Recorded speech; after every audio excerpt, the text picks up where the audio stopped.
जो जागृति आई है, जो जागरण हुआ है, जो हिंदू वोट बैंक का निर्माण हुआ है, उससे यह स्पष्ट हो गया कि देश की सत्ता में, उत्तर प्रदेश की सत्ता में, विशेषकर जहाँ से मैं आता हूँ पंजाब से, पंजाब की राजनीति में भी हम लोगों ने जो हिंदुओं का जन जागरण किया, उससे ये बातें साफ हो गई हैं कि अगर देश की और प्रदेश की सत्ता में रहना है तो हिंदू समाज को आप नज़रअंदाज नहीं कर सकते। अयोध्या पहुंचे शिवसेना हिंदुस्तान के राष्ट्रीय अध्यक्ष पवन गुप्ता ने कहा कि हिंदू समुदाय में जागृति आई है, हिंदू वोट बैंक का निर्माण हुआ है, देश की सत्ता में, उत्तर प्रदेश की सत्ता में और जहां से मैं आया हूं पंजाब के हिंदुओं में भी जन जागरण हो चुका है। पवन गुप्ता ने कहा कि देश और प्रदेश की सत्ता में रहना है तो हिंदुओं को नजरअंदाज नहीं किया जा सकता, उनके वोट बैंक को भी नजरअंदाज नहीं कर सकते। अयोध्या की पावन धरती, मथुरा वृंदावन की पावन धरती इस बात का सूचक है कि यहाँ आएंगे, आस्था निवेदित करेंगे तो हिंदू वोट बैंक आपको मिलेगा। जो भगवान राम को काल्पनिक मानते थे वो अब भी मंदिर जा रहे हैं, तिलक लगा रहे हैं, अपनी जाति बता रहे हैं, गंगा नदी में स्नान कर रहे हैं। इस दौरान पवन गुप्ता ने कहा कि हिंदूवादी योद्धा के रूप में प्रधानमंत्री नरेंद्र मोदी और सीएम योगी काम कर रहे हैं। इससे यह साफ है कि हिंदू समाज की भावनाएं सम्मानित हो रही हैं। हिंदू समाज एकजुट होकर आगे बढ़ रहा है।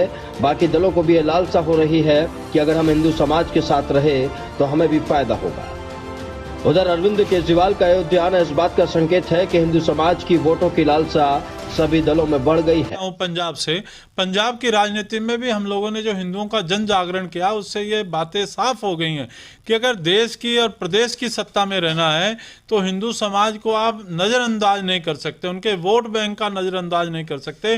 तो इसलिए अयोध्या जी की पावन धरती, मथुरा वृंदावन की पावन धरती इस बात का घोतक बन गई है, सूचक बन गई है कि आप अगर वहाँ आएंगे, अपनी श्रद्धा व्यक्त करेंगे, असंख्य करोड़ों करोड़ों हिंदुओं की आस्था के साथ रहेंगे तो हिंदू समाज का वोट बैंक आपको मिलेगा।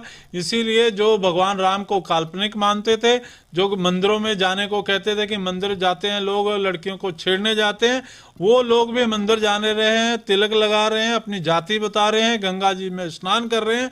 तो इस बात से ये साफ हो रहा है कि हिंदू समाज जिस प्रकार से हिंदुस्तान में जागृत हो रहा है और जिस प्रकार से नरेंद्र मोदी जी, महंत योगी आदित्यनाथ जी प्रखर हिंदूवादी योद्धा के रूप में काम कर रहे हैं, उससे यह स्पष्ट है कि हिंदू समाज की भावनाएं बिल्कुल सम्मानित हो रही हैं और हिंदू समाज एकजुट होकर आगे बढ़ रहा है। तो बाकी दलों को भी ये लालसा हो रही है कि हम हिंदू समाज के साथ रहें।